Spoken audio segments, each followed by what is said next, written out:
Good morning, dear students. I hope you all are doing great. Students, in our previous lectures, we have discussed the definition of map, components of map, and the first type of map. In today's lecture, we are going to discuss about the second type of map. So, let's get started. Students, as we understood the first type of a map in detail in previous lecture, let us understand second type of a map, that is size-based map. Size-based maps is also called as maps based on scale. One can classify maps into two types depending on the scale used for producing the map. One is large sized maps and another is small sized maps.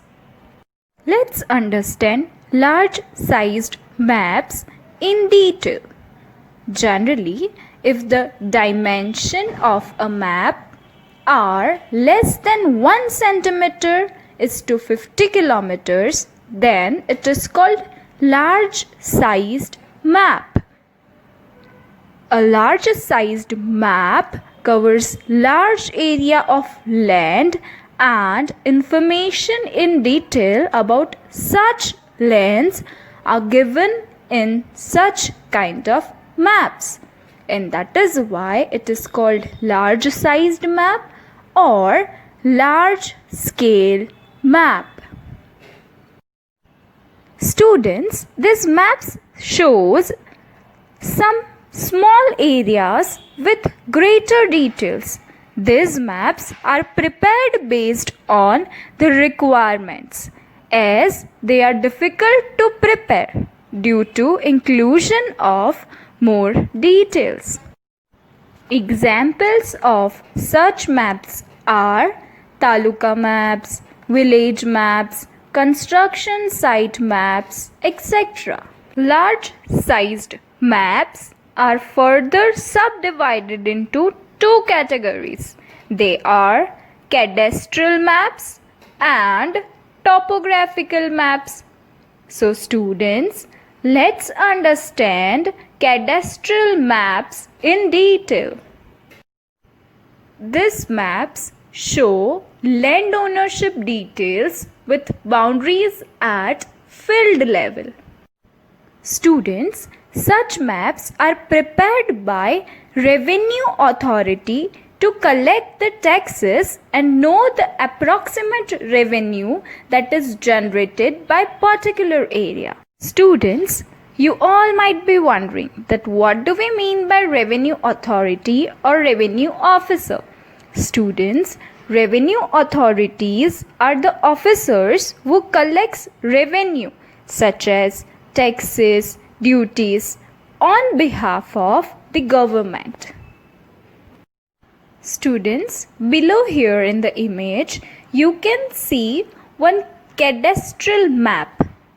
Students, to further understand the cadastral map in practical, let's take one more example. Students, here in this map, land area of a village is shown. It gives an individual all the details about land and its ownership.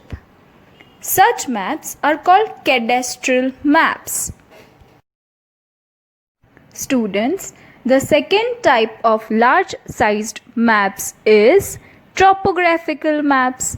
These maps represent topographical details of an area such as drainage network, forest cover, elevation, roads, monuments, etc. with the help of symbols, colors, etc. These are prepared on a relatively large size compared to cadastral maps. In India, Survey of India prepares topographical maps. In previous lecture, you all learnt about this institution, right? Students, here you can see the map of drainage and river basins. Such kind of maps are called topographical maps. Now let's understand the second type of size-based maps. The second type of size-based maps is small-sized maps. A small map shows a large area of the Earth's surface. For example, a map of a different continent or country is called a small-sized map. These maps are opposite to large-sized maps. These maps shows lesser amount of small details but cover larger area in a single map. Let's take one example to understand small-sized maps in a better way. Students, we have many times seen such maps, but we are not able to define because we are not aware about the types of map. Here in this image, you can see the map of India. In this map, you can see the details about states and union territories. So basically students, a map which covers large number of area and covers less details about it are called small sized map. Let's understand the type of small sized maps. Students, atlas maps and wall maps are the types of small sized maps. Atlas maps are very generalized and represent very large amount of area. In some case, whole country or continent. Students, these are the maps which we commonly see in classrooms, office, etc. These are prepared on larger scales. You all might have seen such maps, but right now when I'll give you examples or show you some images, you will be able to recognize it. Students, you might have seen such map in your atlas book. Such maps are called atlas maps. They cover larger amount of area with less details. Here is the image of wall map. I think you all might have sometimes seen such atlas maps and wall maps. But from now onwards, whenever you will come across such maps, you will be able to define the type of the map, right? Do you know the name of this device? I think all of us know the name of it. I think all of us have seen it somewhere. It is called compass. Whenever an individual wants to find out direction standing on a particular place, they can find it out with the help of compass. There are two magnetic needles mounted on the axis and it can move freely and helps us to know the direction from the place we are standing at. You can see north, east, west and south written on compass. According to the position of magnetic needles, we can get to know the exact direction.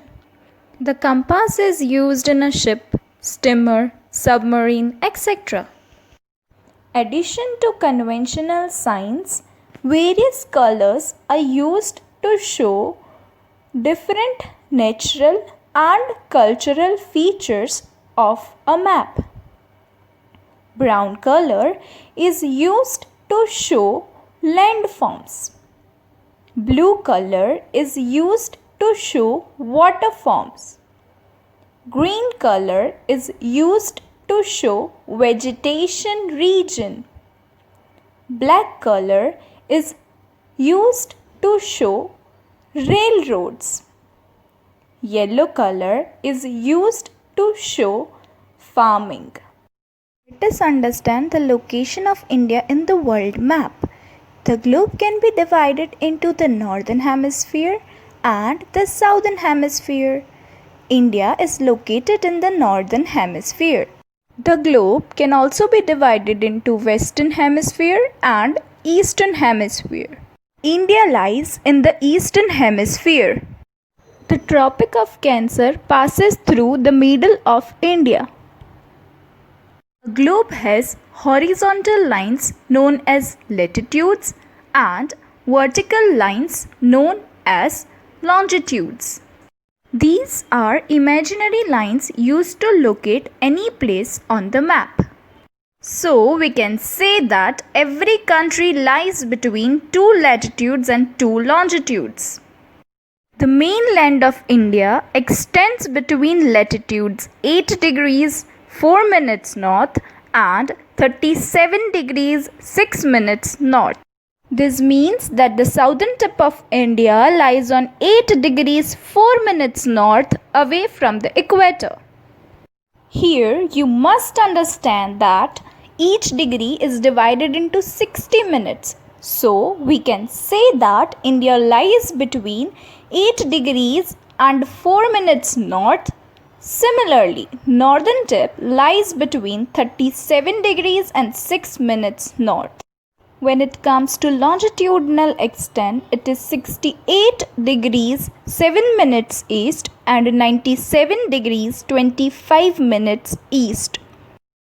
To the southeast of the mainland lies the Andaman and Nicobar Islands, and to the southwest of the mainland lies the Lakshadweep Islands.